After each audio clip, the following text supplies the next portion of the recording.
Partie 1. Bonjour. Nous poursuivons notre leçon sur les stéréotypes de genre à l'école. Pour comprendre. Partie 2. Si nous nous souvenons de ce que nous avons vu précédemment, pourquoi n'y avait-il pas toujours des écoles avec des garçons et des filles? Pour comprendre cela, nous devons garder à l'esprit que la société d'autrefois ne pensait pas que les filles devaient être éduquées comme les garçons. Les filles devaient être éduquées pour devenir de bonnes épouses et mères, les garçons pour devenir des hommes forts et travailleurs. Grâce à la lutte de nombreux hommes et femmes, l'éducation des filles est passée du statut de privilège à celui de droit. La première école mixte au monde a été fondée en 1837 aux États-Unis, mais nous ne savons pas s'il existait des écoles de garçons et de filles dans d'autres pays avant cette date, car toutes les données ne sont pas collectées au cours de l'histoire. Cela n'a pas été facile pour les premières écoles mixtes, garçons et filles, qui avaient l'habitude de s'occuper des expériences et des besoins des garçons. Aujourd'hui encore, on retrouve des stéréotypes de genre dans les salles de classe.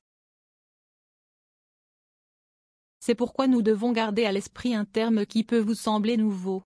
La coéducation. La coéducation, c'est éduquer les élèves en éliminant les stéréotypes, en oubliant ce que doivent être les garçons ou ce que doivent être les filles. Dans les écoles, il existe encore des objets et des rôles conventionnels attribués aux filles et aux garçons. Par exemple, dans certains pays, on faisait porter aux garçons des tabliers bleus et aux filles des tabliers roses. Pourquoi une couleur devrait-elle être associée à un sexe plutôt qu'à un autre? C'est juste une convention. Une autre convention que l'on retrouve dans les cours d'EP, c'est que les garçons et les filles sont souvent divisés en équipes de garçons et de filles. Les premiers jouent au football, les secondes au volleyball. Ne serait-il pas plus logique d'avoir des équipes mixtes et d'enseigner les deux disciplines à toute la classe? Tout commence par ce que l'on apprend dans les premières années de notre vie, c'est pourquoi le rôle de l'école est crucial. Continuons en analysant d'autres lieux communs qui apparaissent souvent dans l'environnement scolaire. Les manuels scolaires contiennent souvent des phrases et des textes destinés à faciliter l'apprentissage de la grammaire et de la lecture, mais qui révèlent des stéréotypes hérités d'une tradition ancienne. En effet, dans les exercices et les textes, la mère est associée à des caractéristiques telles que la gentillesse, l'affection et les activités ménagères comme le repassage et la cuisine, tandis que le père est fort et fier, il travaille et regarde les informations. Les écoles doivent encourager le dépassement des stéréotypes et des rôles et faire passer le message que les différences sont un atout et non la base d'une éventuelle discrimination. Un autre stéréotype fréquent est celui qui consiste à attribuer certaines caractéristiques aux garçons et d'autres aux filles, et parfois on demande au premier de ne pas se comporter comme des petites filles et aux secondes d'avoir une attitude retenue, de ne pas se battre, de s'asseoir convenablement pour une jeune femme. Cette attitude est préjudiciable car elle conduit les enfants à croire qu'il est normal que les garçons et les filles aient des intérêts, des caractéristiques, des comportements et des actions spécifiques. Or, ce n'est pas le cas. Il est important de comprendre ses propres émotions et intérêts indépendamment de son sexe. Il y a environ 129 millions de filles dans le monde qui sont toujours exclues de l'éducation, dont 32 millions sont en âge de fréquenter l'école primaire. 32 millions en âge de fréquenter l'école primaire. 30 millions en âge de fréquenter l'école secondaire inférieure. 67 millions en âge de fréquenter l'école secondaire supérieure. Dans le monde, seuls 49% des pays ont atteint la parité entre les sexes dans l'éducation. Les raisons de cette situation sont différentes des obstacles à l'éducation des filles, pauvreté, mariage précoce, violences sexistes, et varient selon les pays.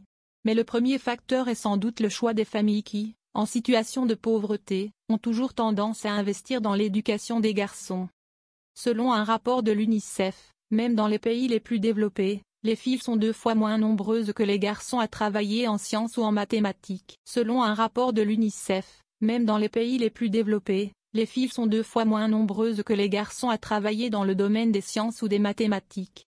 C'est pourquoi un changement culturel mondial est nécessaire pour parvenir à l'équité salariale, aux opportunités, à la sécurité, à la protection sociale, à l'égalité d'accès à l'éducation pour les filles et les jeunes femmes, et pour ce faire, nous devons commencer à l'école.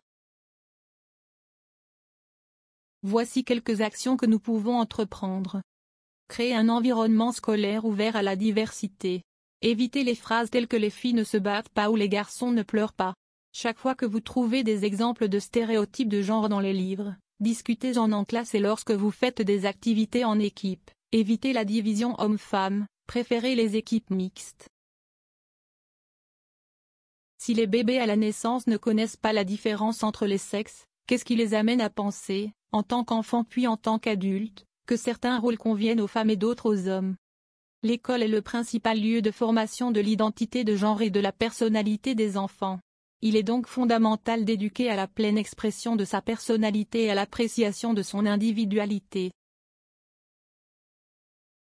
Au contraire, les nouvelles générations doivent être éduquées au respect de l'appréciation des différences et de l'égalité des sexes en termes d'image, de langage, d'attitude et d'expression.